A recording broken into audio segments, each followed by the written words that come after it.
Sí. Bien. ¿Pudieron, ver lo de la peli, hacer la actividad? ¿Esos cómo estuvieron?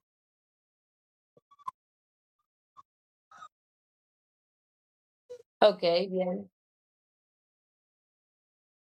Sí, lo que tiene la película es que es un poco, o sea, si no les gusta mucho ver pelis, es un poco densa porque no se centra tanto en el trastorno del lenguaje, sino en todo lo que tiene que ver con, ¿cómo se llama?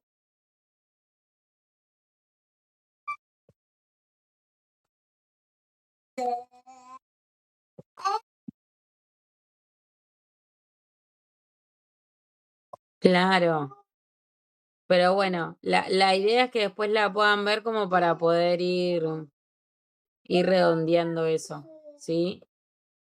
Bien. Bueno, vamos a arrancar con el tema del día de hoy. Hoy vamos a ver lo que es neurodiversidad, el principio, ¿sí?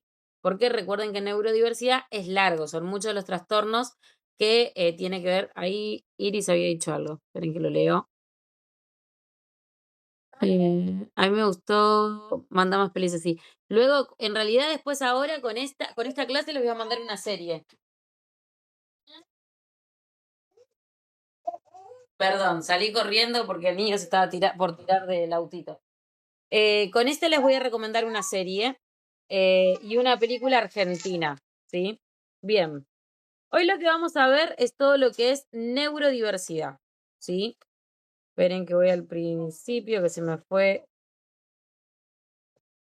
Bien, neurodiversidad es un concepto igual relativamente nuevo que viene del campo de la psicología y las neurociencias y está referido a esto de la neuro por el tipo de formato, ¿sí? Como cómo está conformado el sistema operativo del ser humano, ¿no? Todo lo que es el sistema nervioso. Y diversidad. ¿Qué quiere decir esto? Que son distintos, diversos. Se refiere a esto de la idea de que las diferencias en el funcionamiento del cerebro humano son normales y naturales, no necesariamente problemas que haya que corregir. Pensemos en esto que antes de los 90 a los niños, por ejemplo, autistas, o a los niños con síndrome de Down, o a los niños con TH, eran niños problemáticos, enfermos, y así un montón de terminologías que había que curar o que sanar. ¿Sí? Entonces lo que propone la neurodiversidad es esto, no, la diversidad del funcionamiento es normal, hay que naturalizarlo, acompañarlo, pero no es un problema, no hay que corregirlo, ¿sí? Hay que potenciar o sea, todo aquello que la persona tiene como capacidades, ¿sí? ¿Qué es lo que implementa la neurodiversidad como movimiento y como movimiento sociocultural? Es reconocer que no todas las personas piensan, sienten o procesan la información de la misma manera y que esa variedad forma parte de la diversidad humana. Entre los ejemplos más comunes, ¿sí? Tenemos el trastorno del espectro del autismo, el TDAH, la dislexia, la dispraxia, pero hay un montón de neurodiversidades, ¿sí? Por ejemplo, los trastornos del lenguaje, en cómo nosotros interpretamos y percibimos el lenguaje, es también parte de las neurodiversidades.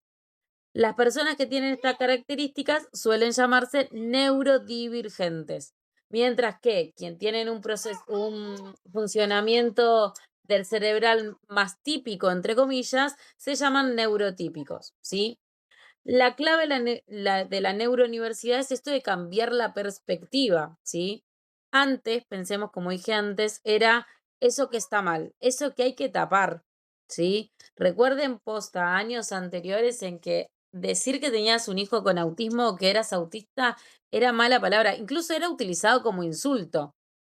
Una persona con síndrome de Down era utilizado como insulto la terminología, ¿sí?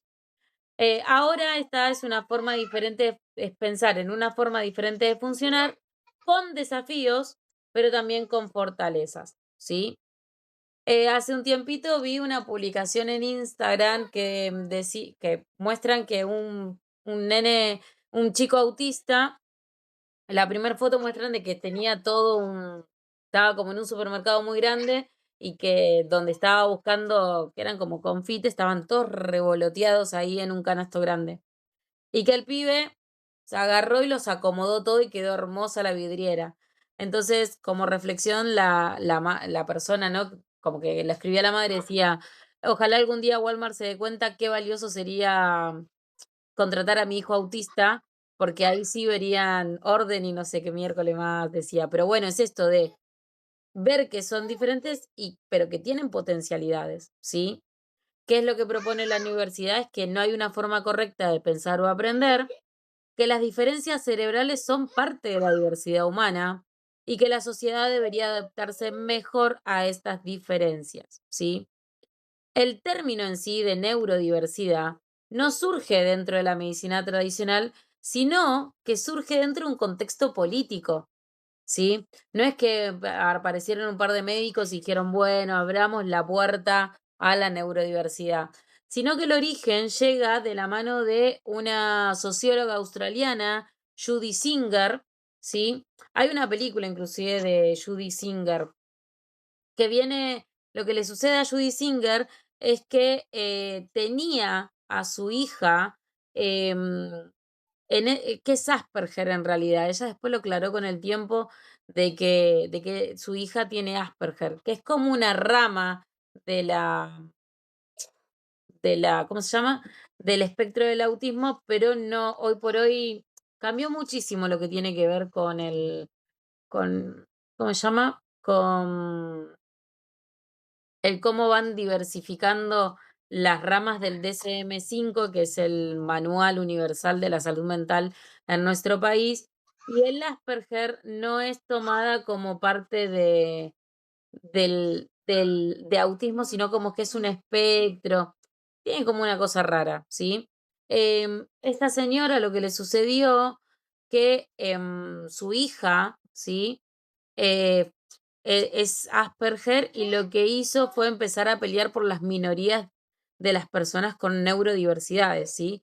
Empezar a poder proponer, ¿sí? Un movimiento dentro del ámbito de la justicia social para poder promover la igualdad, ¿sí? Proponiendo esto que personas que su cerebro evolucionaba o funcionaba de manera típica no eran enfermos, no había que curarlos, sino que lo que había que hacer era proponerles, ¿sí?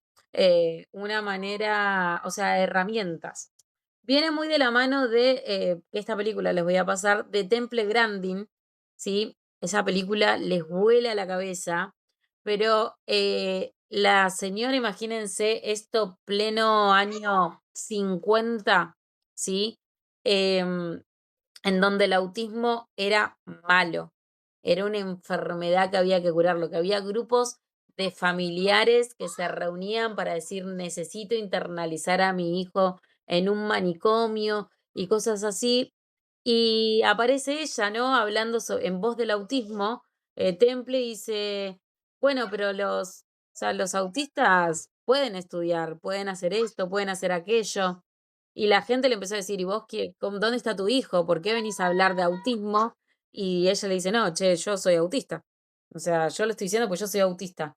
Y es una de las autistas más famosas del mundo, ¿sí? Porque la loca, o sea, estudió en la universidad, es zoóloga, etóloga, profesora, hizo un doctorado en ciencia animal, porque hablaba de cómo los animales estimulaban a las personas autistas y crea la máquina de abrazos, ¿sí? Em, Ahora después les voy a pasar para que vean la película porque moviliza un montón.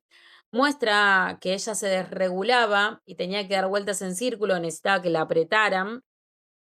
Y, y que ella creó una máquina de brazos, que era una máquina entre cuatro maderas, una cosa así, que cuando tiraba una soga la empezaba a apretar y eso la ayudaba a calmar. Que tenía la función del abrazo materno, pero que a ella el contacto físico con otras personas la desregulaba más. Entonces crea la máquina de abrazos.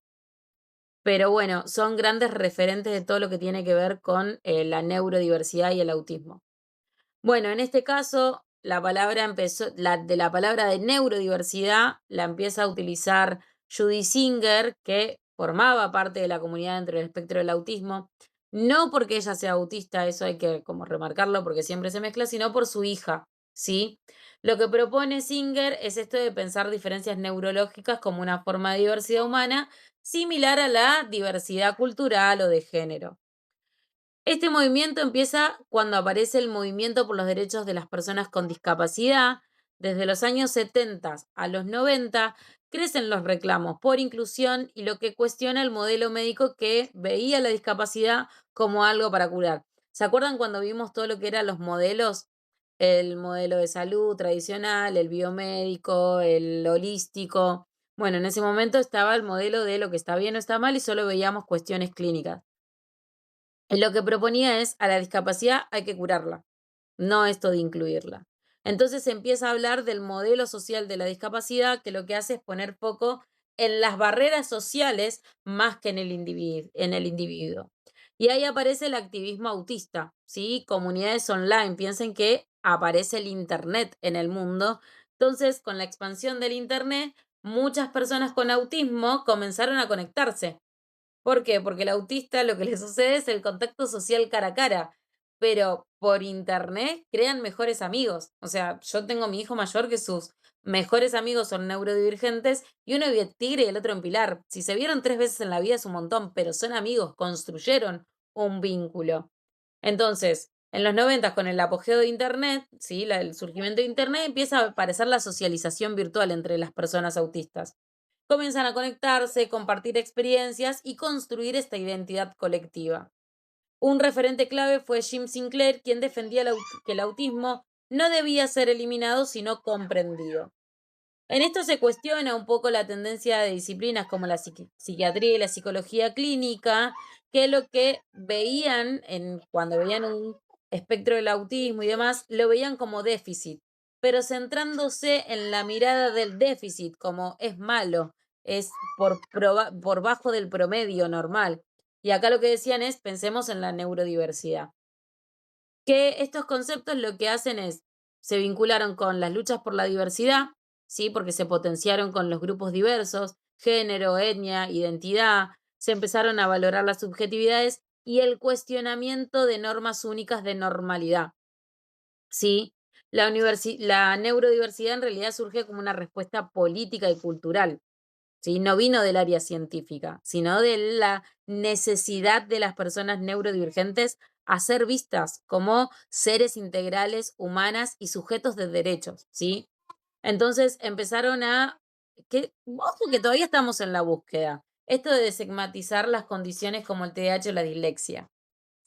¿Vieron hace poco el video que se hizo viral de esta docente diciendo que agradecía y que le sacaban un peso de encima porque a la niña autista la habían mandado a una escuela especial? Yo era como, tengo que matar gente.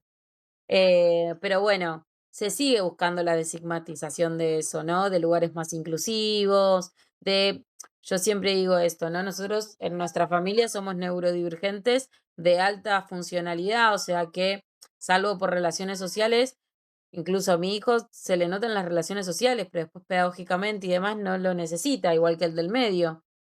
Y cuando voy digo, no, pero él le genera ansiedad esto, y me dice, ay, palabras de una docente hace muy poco, ay, pero no me di cuenta que era autista, no se le nota. Yo dije, no, le voy a poner un tatuaje en la frente, es autista. Si le gritan la cara, le genera ansiedad, señora. Pero bueno, todo esto hay que seguir trabajándolo porque aún hoy en la cultura sigue sucediendo, ¿sí? Bien, para resumir un poco, nace en los años 90 en un contexto de activismo de personas neurodivergentes, en búsqueda de avances de los derechos humanos y una crítica a los modelos tradicionales de la salud mental. No es solo un modelo teórico, no viene de las ciencias médicas, sino viene desde el impacto social y político. Sigue siendo de impacto social y político, ¿sí? Si uno se lo pone a ver hoy cuando aparecen todas las marchas, ¿sí? Por todo lo que está sucediendo con nuestra ley de emergencia de discapacidad, vemos que la discapacidad, las neurodiversidades y salud mental sigue generando un impacto social y político, no desde las ciencias, ¿sí? En esto van a aparecer dos palabras que son re comunes, que es el neurotípico y el neurodivergente, ¿sí? El neurotípico se refiere a las personas cuyo desarrollo neurológico y forma de procesar la información coinciden con lo que se considera estándar o común en la cultura determinada.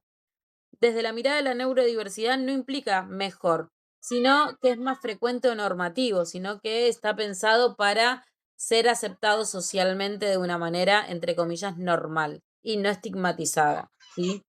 El neurodivergente hace referencia a personas cuyo funcionamiento neurológico se aparta de ese patrón típico e incluye condiciones como el trastorno del espectro del autismo, TDAH, dislexia, trastorno del lenguaje, etcétera. ¿Cuáles son las diferencias claves? Primero, las formas de procesar información, ¿sí? El neurotípico, su procesamiento es más alineado, ¿sí? Con normas educativas y sociales.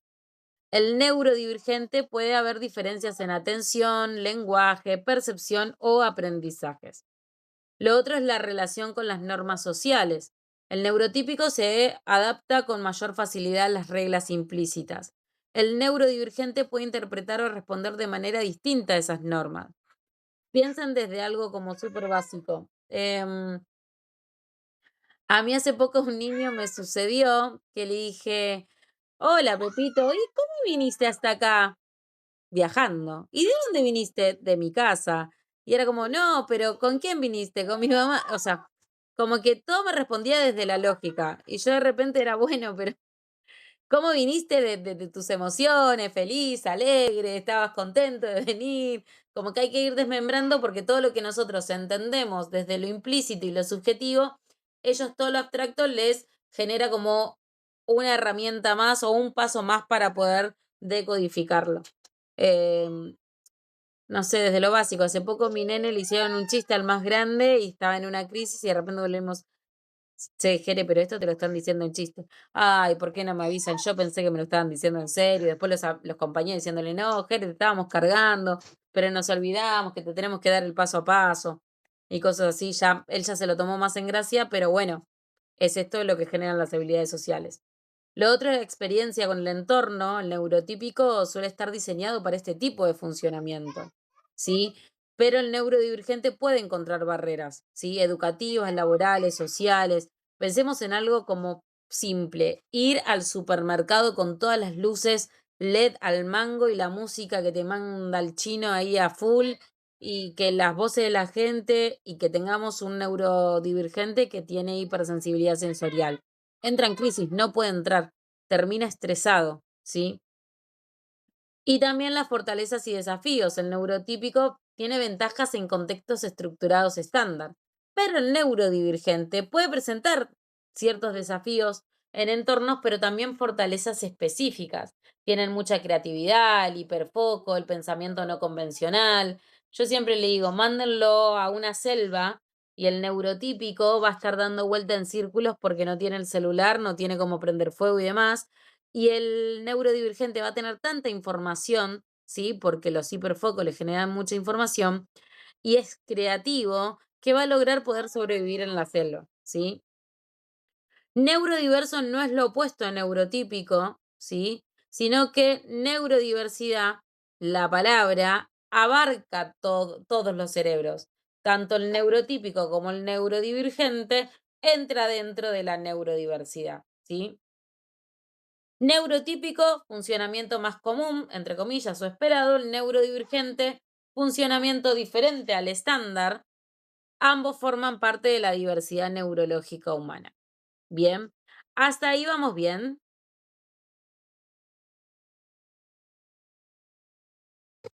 Genial.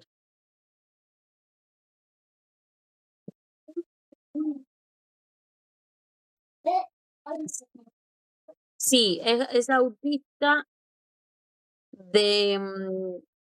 tiene otro síndrome que le dicen síndrome del sabio, que es cuando el autista aparece con... Esperen, me estoy haciendo eco.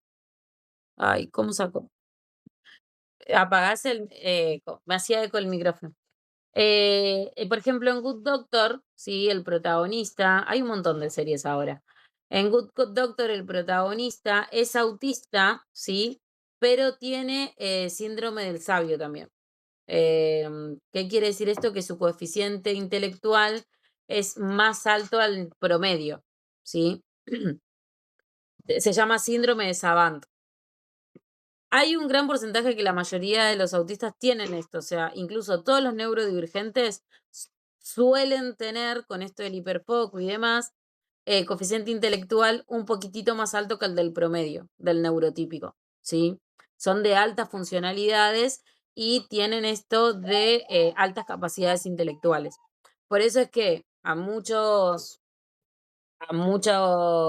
eh, niños autistas, pero de nivel uno, después vamos a ver un poco que necesitan pocos apoyos, de repente en la escuela pasan desapercibidos porque no les va mal en la escuela, resuelven todo, tienen memoria fotográfica, todo lo que es concreto lo resuelven, pero de repente está aislado en el mundo porque no puede interactuar con un otro. The Good Doctor, por ejemplo, es autismo y tiene síndrome de Savant.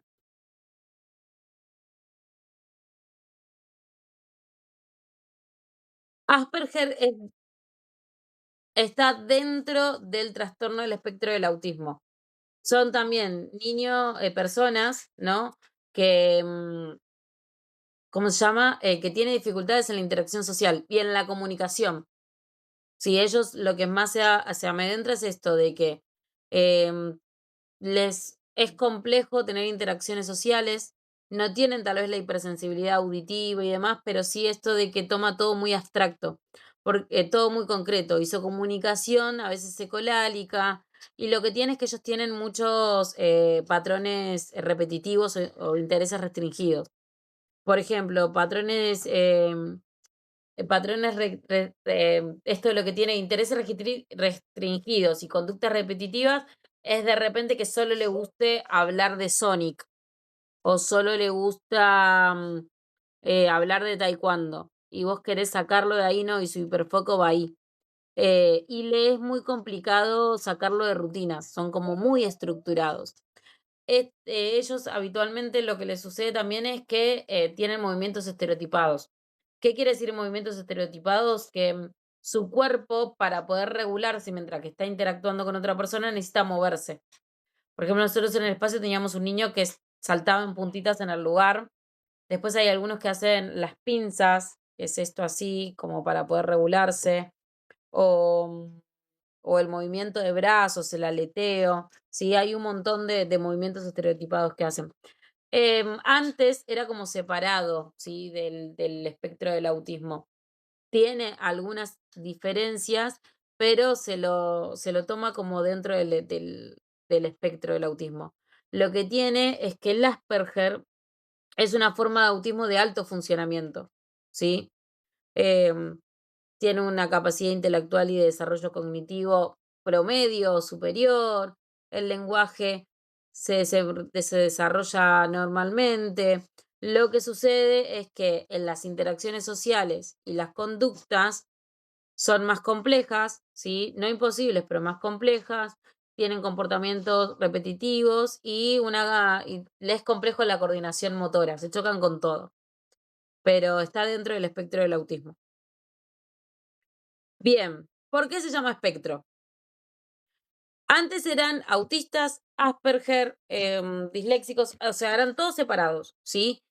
El TEA es el trastorno del espectro autista y es una condición del neurodesarrollo que afecta la forma en que una persona se comunica, interactúa socialmente y procesa la información. Se habla de espectro porque no todas las personas lo viven de la misma manera. ¿Qué quiere decir esto? Que pueden encontrar 30 autistas y los 30 son únicos e irrepetibles, ¿sí? Tienen diferentes niveles de apoyo, sus características somos personas. O sea, es distinta, van a tener distintos hiperfocos, algunos son no hablantes, otros son hablantes, o sea, son distintos. Si antes el autista decían, a ver, ¿cumplís todo el checklist del autismo? Y la realidad es que no todos cumplen el checklist del autismo. Cada uno tiene sus potencialidades y cada uno tiene sus dificultades a llevar a cabo. Y de ahí viene el espectro. ¿Cuáles son las características principales? Dificultades para iniciar o sostener conversaciones, menor uso o comprensión de gestos, miradas o expresiones faciales, diferencias en la forma de relacionarse con otras personas, em, bueno, a mi hijo hoy por hoy no le gusta mostrarse. Antes, en anteriores cursos, me permitía. Yo, por ejemplo, mi diferenciación es que tengo un tono de voz muy alto y siempre hablo al palo, ¿sí? Siempre parece que estoy hablando de más. Mi hijo, todo lo contrario, te habla así, todo monótono y vos estás como, Jere, no te escucho. La realidad, la diferencia es que también los diagnósticos se pueden combinar. Yo soy autista con rasgos de TDAH y Jere es autista con rasgos de Asperger. Entonces, su conversación es monotona. O sea, tiene una sola tonalidad de voz.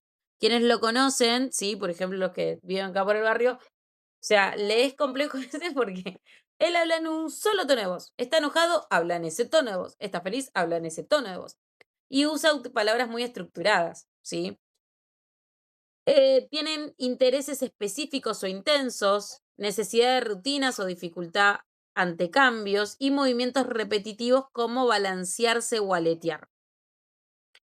En cuanto al procesamiento sensorial, mayor o menor sensibilidad a estímulos, ruidos, luces, texturas. Recuerdan que habíamos en algún momento hablado de los que son hipersensibles o hiposensibles. Hiposensibles es que no tienen reacción a los estímulos, entonces como que necesitan más fuerte, y lo hiper es que sucede y les aturde.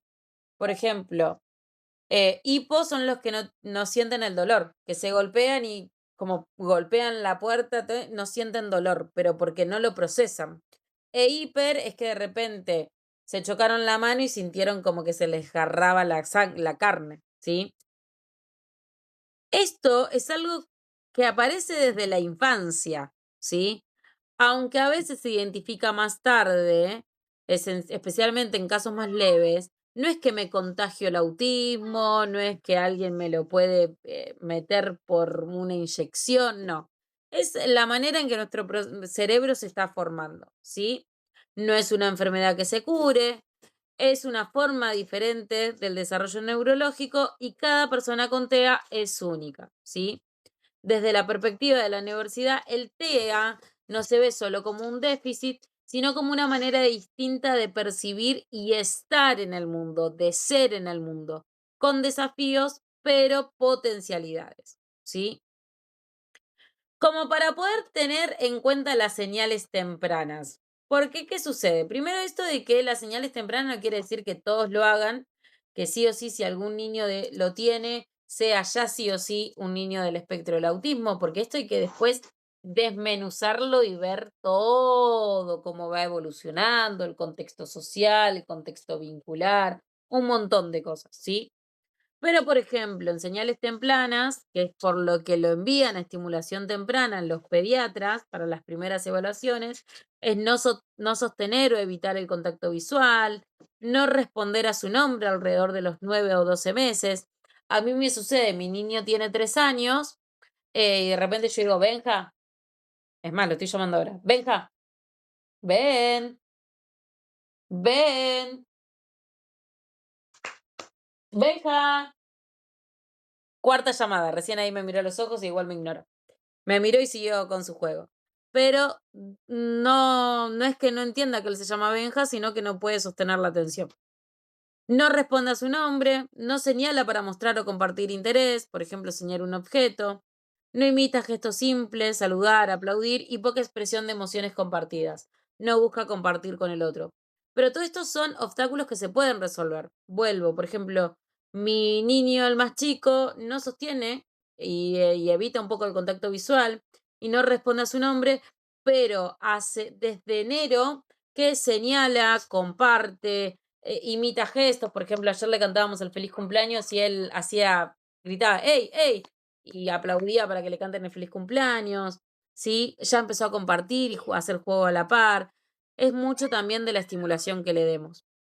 En el lenguaje, ausencia al balbuceo, no dice palabras sueltas hasta los 16 meses, no forma frase de 2 palabras a los 24 meses y puede aparecer la ecolalia. Vieron que yo les dije, la ecolalia puede ser un proceso, pero también puede ser un síntoma de las personas autistas. Repetir lo que escuchan en lugar de usar el lenguaje propio. En el juego no desarrolla juego simbólico, por ejemplo, darle de comer a un muñeco o algo, y uso repetitivo de objetos. Alinear, girar, ordenar siempre igual. Yo hoy les voy a mostrar un video. Mi hijo ya empezó con el juego simbólico hace muy poquito. Pero ven cómo es distinto, porque Jere, por ejemplo, tuvo juego simbólico siempre. Desde que tenía 2 años, hacía juego simbólico. Sí, pero sí, por ejemplo, alineaba los caramelos, los comía según el orden de color. Benja, su juego simbólico apareció hace muy poco, ¿sí? Apareció gracias al estímulo en las terapias, porque era muy complejo tener juegos simbólicos. Ahora sí que dinosaurios se peleen, que te comen, que saltan. Em, y sí sigue con esto de alinear las cosas. Hoy, por ejemplo, jugaba en la mesa, estábamos jugando a hacer una ciudad y todos los autos que eran color verde los ponía uno al lado del otro y me los daba y me mostraba dónde los tenía que acomodar. Yo en un momento le dije, no, yo no quiero este, y lo tiraba y él agarraba y lo volvía a poner. En un momento se cansó de que yo se los movía de lugar y me dio otra tarea, me dio los dinosaurios. Pero bueno, tienen esos patrones repetitivos. Movimientos repetitivos, balanceo, aleteo de manos, intereses muy restringidos o inusuales, fuerte malestar ante cambio de rutina. Algo muy importante, porque esto es algo que me sucede. ¿Le gustan mucho los dinosaurios a mis hijos? ¿Es autista? No. No porque le gusten los dinosaurios, es autista. Sí hay una cuestión de que los niños autistas tienen una fascinación con los dinosaurios, pero no quiere decir que si a un niño le gustan los dinosaurios es que va a ser autista, ¿sí? Em, la fascinación por de los dinosaurios y los niños autistas es algo que está en estudio y en discusiones, porque esta manifestación se aparece, ¿no?, a través de intereses restringidos y que son muy profundos de interés, porque posta, por ejemplo, yo tengo mis 2 nenes, mis 3 nenes, y a mí me sucede, yo puedo mirar Jurassic Park 250.000 veces y verme documentales, y después le sucedió lo mismo a mi hijo, y ahora le sucedió lo mismo al otro, y ahora al más chiquitito. Pero lo que sucede es que da seguridad. Control, ¿sí? ¿Por qué? Porque no desaparecen, ya están, ya desaparecieron. Entonces yo lo que me puedo aprender no me va a venir un nuevo aprendizaje nuevo. Em, y puede ayudar también, que luego lo utilizamos mucho los terapeutas, ¿por qué? Porque ayuda a desarrollar la memoria, el lenguaje, atención sostenida, comunicación. Pero que le gusten los dinosaurios no implica que el niño sea autista, ¿sí? ¿Es algo que sucede mucho? Sí, pero no quiere decir que el niño sea autista porque le gusten los dinosaurios. Algo que puede suceder muchas veces es que el niño o niña, hasta los 2 años, adquiere habilidades, ¿sí? Respondía a la sonrisa social, señalaba, y que luego de eso pierde esas habilidades, deja de hablar, de interactuar como antes, aparece el mutismo selectivo, sí, la ansiedad social, pero bueno, es como esto de prestar atención a cada niño y entender también que cada niño es distinto y que cada síntoma es distinto en cada niño, niña y adulto. Porque, por ejemplo, hoy hay muchas personas adultas que lo están descubriendo. Hace 30 años atrás el que era autista era un antisocial y el que era TDAH era el pibito que hacía lío en el aula. Esa es la realidad. Hoy por hoy entendemos que hay un contexto de fondo, ¿sí? ¿Qué profesionales pueden diagnosticar el autismo? El neurólogo infantil y el psiquiatra infantil son los que realizan el diagnóstico clínico formal. El psicólogo es el que evalúa el desarrollo, la conducta, la comunicación social, aplica las pruebas específicas. El fonoaudiólogo analiza el lenguaje, la comunicación y la interacción. Y luego pueden derivarse a que aparezcan los terapistas ocupacionales que hacen la evaluación de hipersensibilidad sensorial o o el análisis sensorial y el psicopedagogo que evalúe todo lo que tiene que ver con las inteligencias, ¿sí? No existe un análisis de laboratorio único, ¿sí? Es más que nada observación de comportamiento, entrevista con la familia, evaluaciones del desarrollo, criterios clínicos internacionales como el DSM-5, que es lo que les decía, ¿sí? Algo que se suele realizar es que a los niños, niñas y adultos autistas los manden a hacer el encefalograma del sueño. ¿Por qué? Porque las personas con autismo suelen tener menos producción de melanina, ¿sí? Entonces, de repente a la noche tiene despertares nocturnos, o si estuvo desregulado todo el día, olvídate que duerma. O que tenga insomnia o hiperinsomnia. ¿Qué quiere decir esto? Que duerma 15 minutos y que sea como si hubiese dormido 8 horas. y que después te remanija toda la noche y a las 4 de la mañana se duerma. Lo digo por experiencia propia, que yo estoy con un niño con despertares nocturnos, y tiene la energía como si fueran las 2 de la tarde, ¿sí? Y le sucede a los adultos también. Entonces, puede ser que el neurólogo envíe a hacer encefalogramas del sueño, ¿sí? ¿Quién lo diagnostica? Igual, todo el equipo interdisciplinario evalúa, pero quien diagnostica, ¿sí? Es el neurólogo o psiquiatra infantil. Él es el que llena el papel y dice, sí es una persona autista. El resto hace la evaluación. En nuestro país, por ejemplo, paso a paso, primero es la detección de señales de alerta. Luego viene, o sea, si pueden surgir en la familia, en el jardín, en la escuela, todas estas alertas tempranas que tenemos nos empiezan a hacer ruido en la cabeza. Vimos un video en Facebook y dijimos, opa, acá esto me está pasando a mí, o esto le está pasando a mi hijo, ¿sí? Y ahí vamos y lo ponemos como inquietud a nuestro médico, ¿sí? Ya sea pediatra, médico de cabecera. Entonces empieza a evaluar el desarrollo general. Utiliza escalas de tamizaje. Si hay indicadores, realiza derivación. ¿A quién deriva? Neurólogo infantil o psiquiatra infantil, depende de lo conductual que está evaluando, psicólogo y si hay algo del lenguaje, el fonoaudiólogo. Esto uno por uno no, los manda todos juntos. Uno sale con con que, che, mira, tengo esta inquietud y te dice, bueno, llévalo acá, llévalo acá, llévalo acá y por eso es que es tan complejo después sostener terapias y las evaluaciones, porque te mandan todas a la par. O sea, te vas con todo el recetario ahí de derivaciones. Y ahí empieza la evaluación integral. Entrevista con la familia, observación del niño, evaluación del desarrollo del lenguaje, aplicación de instrumentos específicos y aparece el diagnóstico clínico. Cuando tenemos toda esta información, todas las evaluaciones, volvemos al neurólogo. El neurólogo realiza un informe en escrito y si es necesario, aparece el CUT si corresponde, ¿sí? La realidad es que personas autistas automáticamente tienen derecho al CUT. En esto aparece también el equipo interdisciplinario, según las necesidades de niño, niña, adulto.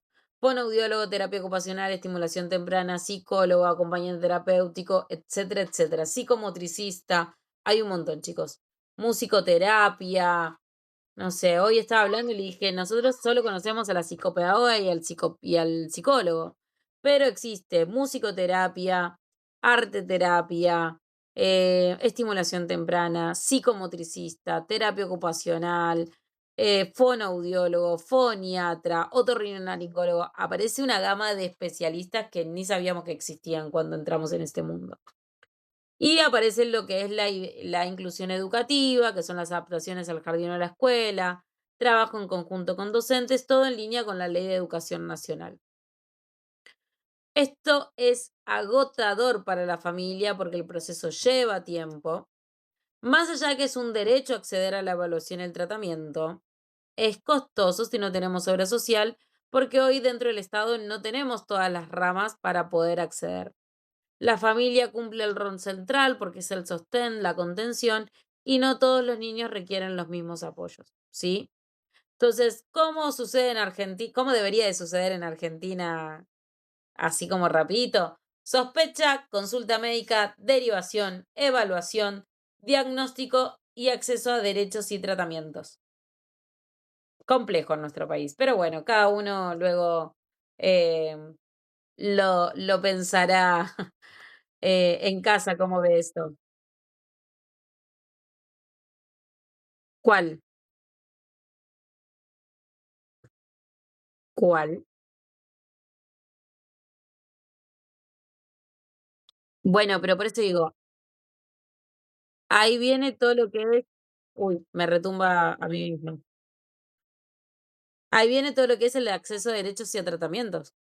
O sea, la ley educativa nacional, junto con la ley de salud mental y la ley de discapacidad, dice que el niño o niña tiene el derecho a la educación. Ahora, ¿qué otros organismos tienen que empezar a mejorar? Y sí, así como el niño y niña o adulto tiene derecho a sus tratamientos. ¿Están todos los tratamientos a la mano para que todos los niños, niñas y adultos tengan derecho al tratamiento?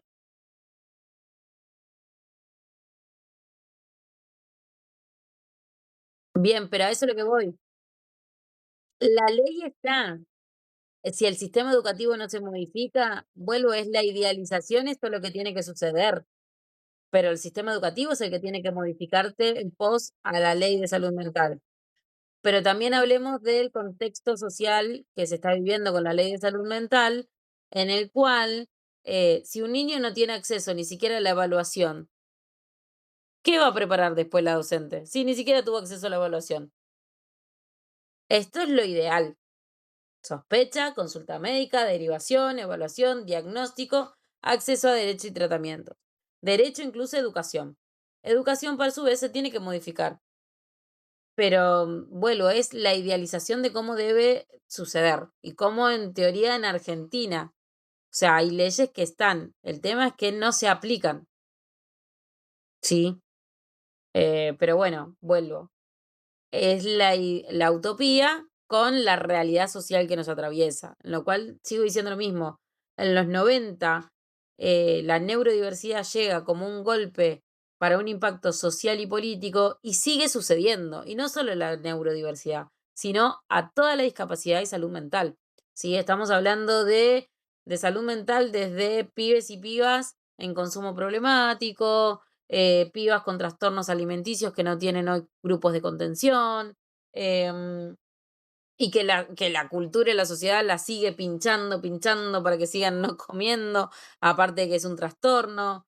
Hay un montón de cosas, ¿sí? No solo abordar desde el acceso a derechos y tratamientos desde la educación, sino a la inclusión real. ¿Cuántas, cuántas colectivos realmente tienen rampa? ¿Cuántas esquinas tienen rampa? ¿Cuántos lugares hay con señalización para, braille? ¿Cuántas que no podemos contener un niño con TEA y sale un video de una chica diciendo: "Me hartaba, yo ya la quería afuera, la". Imagínate si es un chico con lenguaje de señas, un chico o chica que necesita escribir o leer en braille. Imposible. Van a escuelas especiales, pero no porque, no tengan la capacidad intelectual, sino porque nuestro sistema educativo no se, o sea, nosotros hacemos, sí, acceso a la inclusión, derecho y tratamiento, y después no nos cubren las obras sociales, los nomencladores dicen que no van a avanzar, o sea, vuelvo, esta es la idealización, lo que debe suceder en nuestra Argentina. Y luego está la realidad, en la cual todo lo que es discapacidad y salud mental sigue siendo un tema de agenda, ¿sí? Bien, hay 3 crisis grandes que tenemos que saber de las personas autistas, ¿sí? Y una es el meltdown.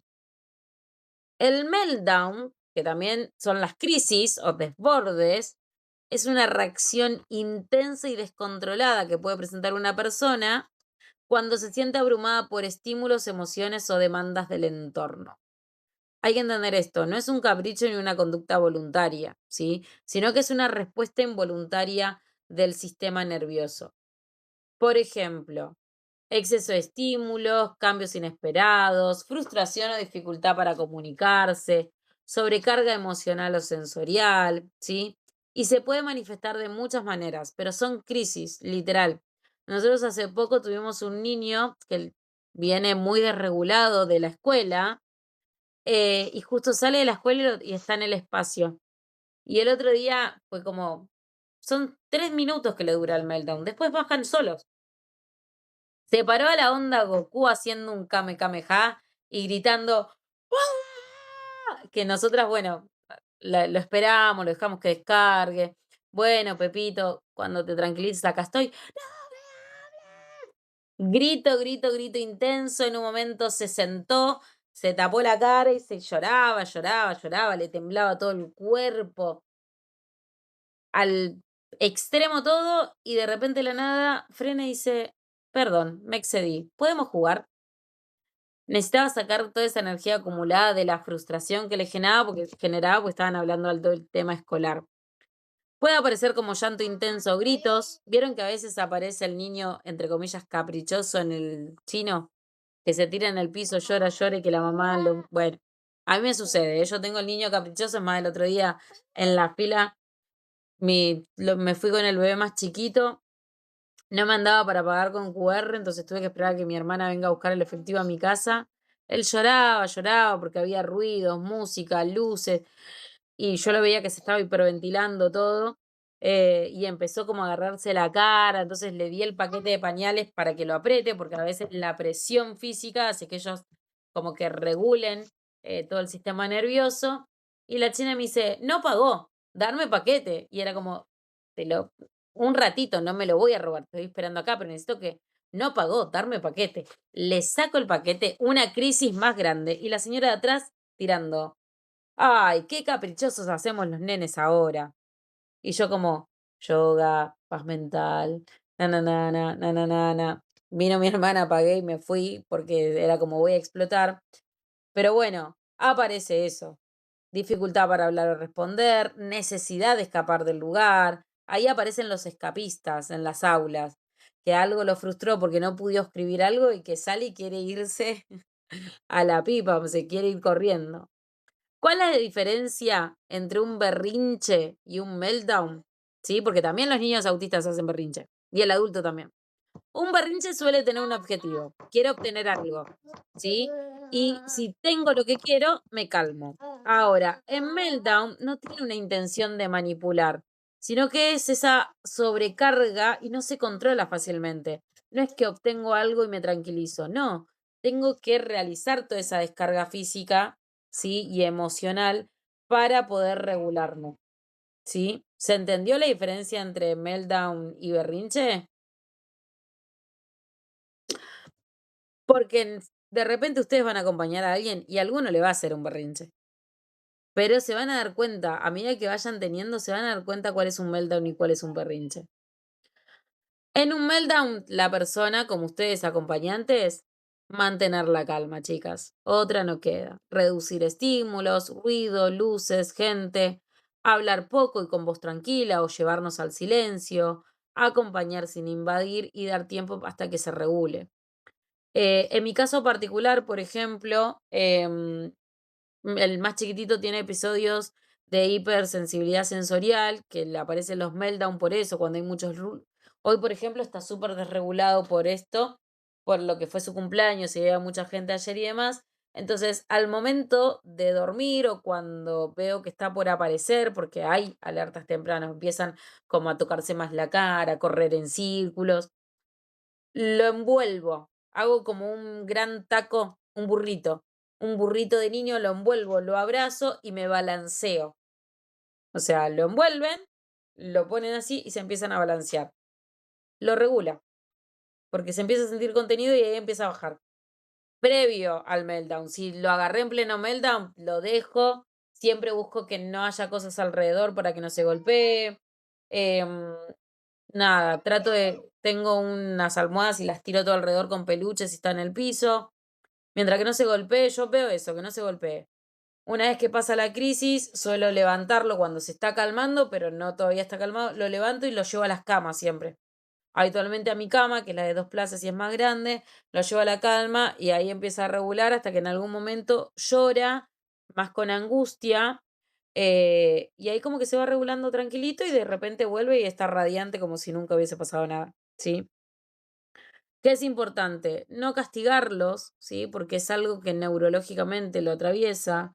Ayudar a identificar qué desencadena a medida que van creciendo. Ellos pueden identificar. Yo tengo un pequeño ahí en el espacio que ya empezó a identificar sus meltdowns. Y él, por ejemplo, te dice, yo cuando sé que una cuenta de matemática no me va a salir y me voy a frustrar, voy y le aviso a la señorita que necesito salir afuera, dar una vuelta en el patio y vuelvo. Habitualmente la acompañante terapéutico es quien realiza esa transacción de salir, dar una vuelta y volver, em, y lo ayuda a acomodar, controlar el meltdown antes que aparezca. Pues tenemos otro peque que también, si está mucho tiempo sentado, se empieza a sentir acelerado y necesita salir. La mayoría son escapistas, esto de necesito salir del lugar donde está, porque empiezo a sentir que me ahoga, literal, ¿sí? Es una crisis por sobrecarga involuntaria, frecuente en personas neurodivergentes y necesita comprensión, no castigo, ¿sí? ¿Hasta ahí vamos bien con el meltdown?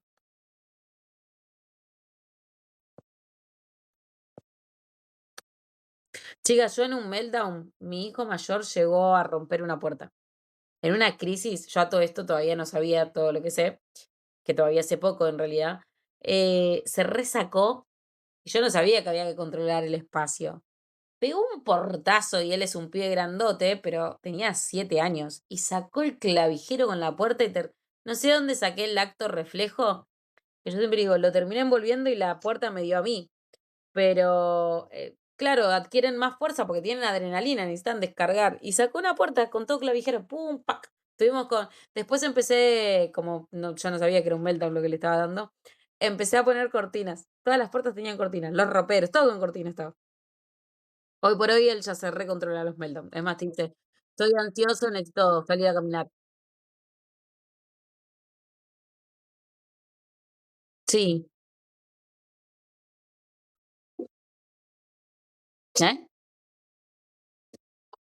Bueno, es la descarga. Se puede lastimar a sí mismo, lastimar a otros. Sí.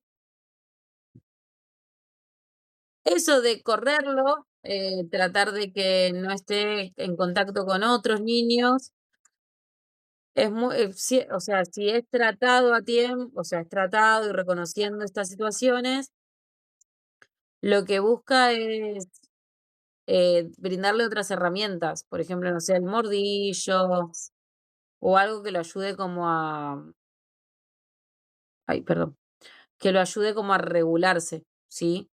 Pero sí, por ejemplo, mi cuñada es AT de un niño en el turno tarde que también la muerde y la pellizca. Cuando algo se pone muy nervioso, o que sucede también en la frustración, le aparece mucho cuando quiere hablar y él es un TEA no hablante, la empieza a pellizcar y rasguñar. Que mi niño pequeño hace lo mismo. No me muerde, o sea, él muerde cuando está feliz. Y si te quiere dar un beso y no sabe decirte que te quiere dar un beso, viene y te lambea. Y después cuando está muy enojado y quiere como expresar muchas palabras y no sabe, sí me pellizca. Pero a medida que adquieren lenguaje o vas reconociendo los alertas tempranos para evitar eso, se puede resolver. Por ejemplo, él ahora, en un tiempo le daba papel higiénico, porque usaba el papel higiénico para morder. Ahora conseguimos un mordillo. Ayer justo le regalaron un muñeco sensorial, entonces cuando quiere apretar algo, agarra el muñeco y lo revolea todo, y si no agarra peluches. Jere le sucede lo mismo, por ejemplo, agarra peluches. Yo uso las cartas, por ejemplo, cuando me está por agarrar uno, juego con las cartas o con un cuadradito sensorial. Eh, las cartas me quedó porque se ve que yo siempre lo utilicé como para manejar mi frustración o concentrarme sin saber lo que estaba haciendo y me quedó. O sea, y me es más fácil utilizar cartas, barajo cartas. Y si no, otra que sucede es que se muerden a sí mismos. Entonces van a ver a todos los que se muerden no solo las uñas, sino que se empiezan a comer la pielcita o los labios. Bien, otra forma de respuesta a la sobrecarga es el shutdown, ¿sí? Que es frecuente en personas con trastorno del espectro del autista y a diferencia del meltdown, que es explosivo, el shutdown es más inhibido, es hacia adentro, ¿sí? Es un estado en que la persona se apaga o se bloquea, es cuando se le terminó toda la batería social, se está tildado la CPU. El nivel de estrés o ansiedad o estimulación es tan alto que en respuesta automática del sistema nervioso no voluntaria, en vez de reaccionar en crisis, lo apagó. ¿Sí? Puede aparecer como silencio repentino, dificultad para hablar, aislamiento, ¿sí? Mirada perdida o desconexión del entorno, lentitud para responder o moverse, aparente ausencia o congelamiento. Es cuando se le termina la batería social. ¿Sí? Cuando de repente está en un lugar y pum, se apagó y se queda tildado y mirando el cielo, o se levanta y se va, ¿sí? Sucede así. Puede aparecer por la sobrecarga sensorial, exigencias sociales o emocionales, fatiga o acumulación de estrés, cambios inesperados, ¿sí? La diferencia es que el shutdown, ¿sí? El cuerpo se protege cerrándose en lugar de explotar, ¿sí? El meltdown es una reacción explosiva. Grito, llanto, desborde, crisis. El shutdown, ¿sí? Es una reacción implosiva. Silencio, bloqueo, retraimiento, ¿sí? Pero ambas son respuestas a la sobrecarga. ¿Qué es lo que hay que hacer? Lo mismo que con el meltdown, respetar el espacio de la persona, no forzarla a hablar o interactuar, reducir el estímulo del entorno, ¿sí? O permitir que se vaya, ¿sí? A algún lugar más tranquilo, ¿sí? Acompañar de manera tranquila y disponible, no invadiendo, ¿sí? Y dar tiempo para la recuperación. Un shutdown, a diferencia de meltdown, puede pasar desapercibido. ¿Por qué? Porque no hace ruido, no explota, pero también implica mucho malestar interno, ¿sí? En todo esto, ¿qué es lo que aparece entre ambas partes? La desregulación, ¿sí? Que la desregulación puede ser emocional o sensorial. Eso es súper importante que sepamos, que la desregulación puede ser emocional o sensorial, porque habitualmente lo relacionamos con, ay, no, bueno, pues porque hay mucha luz. No, puede ser a veces que una persona no puede manejar adecuadamente sus emociones, conductas, respuestas corporales frente a una situación y que pierde el equilibrio interno necesario para responder de manera adaptiva, ¿sí? En el contexto del espectro del autismo y otras condiciones del desarrollo es bastante frecuente. Pero puede ser por alguna cosa emocional o así también puede ser como sensorial, como veníamos diciendo. Estímulos externos, luces, ruidos, etcétera. ¿Sí? Ay, perdón que se me tildó. Bien. Ay, se tildó. Bien, ¿cómo se manifiesta? Llanto intenso, irritabilidad, ansiedad o angustia. Habitualmente lo toman como un ataque de pánico en algunas personas, pero no, es que está desregulado, ¿sí? Como que salta, se mueve de acá para allá, de repente llora, está más enojado, ¿sí? A nivel conductual, gritos o agresividad, aparecen las conductas impulsivas, el retraimiento o el bloqueo. O sea, vieron que es esto, el meltdown o el shutdown. ¿Sí? A nivel corporal aparece la tensión física. A mí me sucedió con un niño del espacio que quedó contracturado luego. Luego de que hay una situación de desnivelación sensorial o una desregulación, es terrible después volver, porque es un desgaste de energía enorme, en el cual después el cuerpo queda contracturado, queda como resentido, duele, ¿sí? Molesta, duele la cabeza, ¿sí? Hay que entender que la desregulación no es mala conducta ni falta de límites, sino una señal de que la persona no está pudiendo autorregularse y que necesita apoyo del entorno.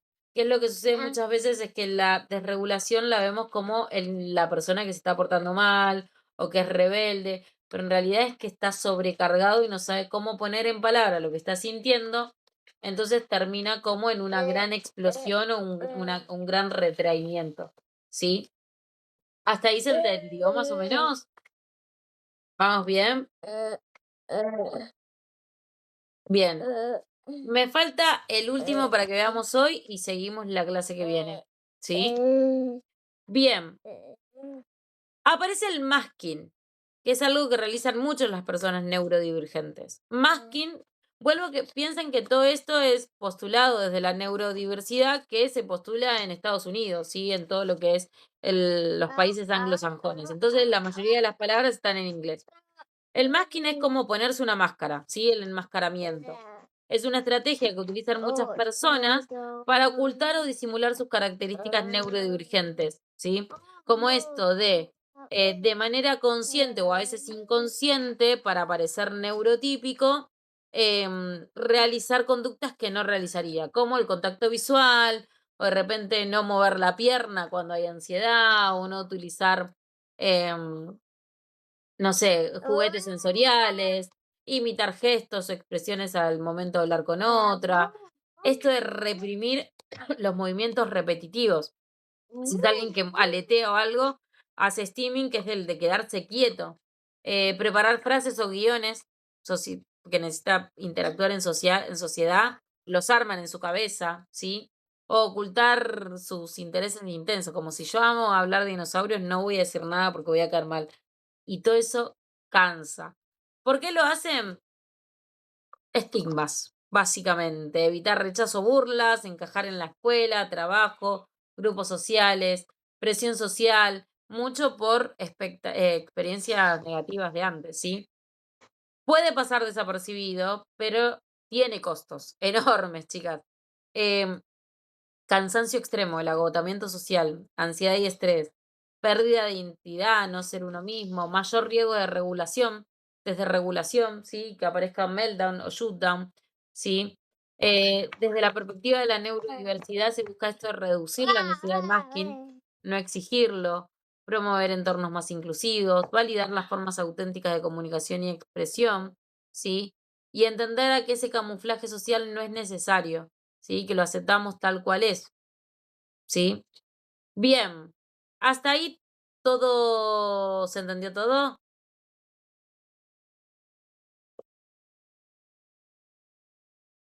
Bien, la realidad, sí, ¿quién iba a hablar?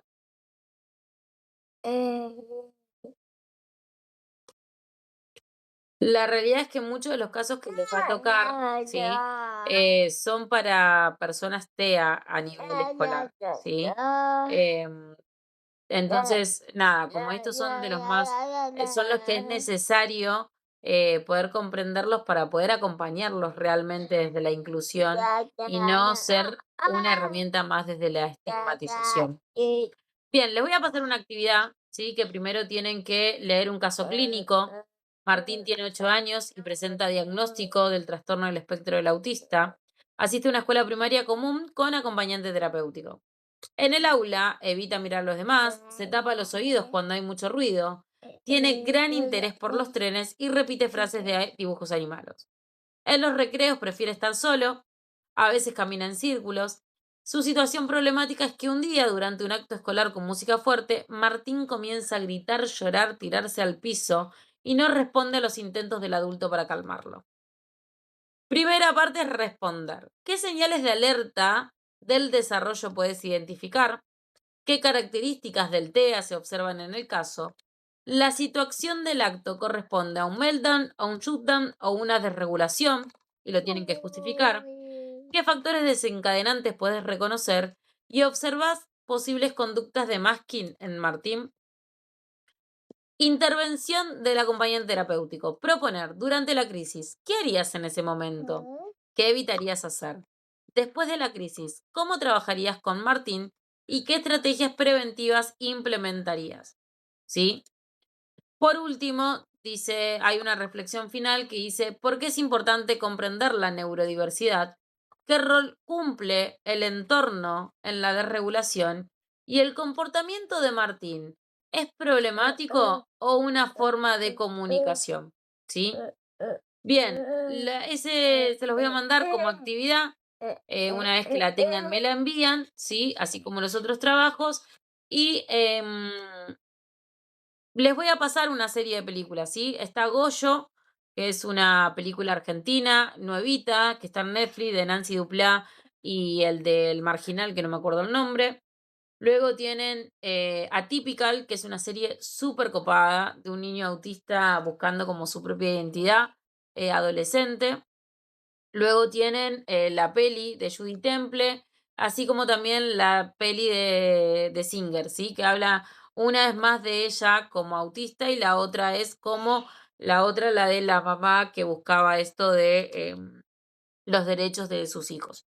Y después hay un montón, Good Doctor, películas de autismo hay un montón ahora, esa es la realidad. Pero bueno, si ven Atypical les va a volar la cabeza porque aparte está inmerso en el sistema educativo, el adolescente, y ves cómo los profesores se tienen que como repensar la educación, la familia tiene que repensar la inclusión. No, no, está genial. Así que bueno, si quiero recomendar una serie, miren esa, ¿sí? Bueno, ¿alguna duda, consulta, pregunta?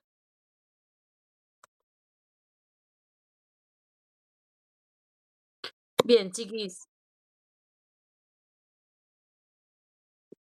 Sí, sí, sí, sí, sí, sí, te las voy a pasar todo. Bueno, chiquis, nos vemos la semana que viene.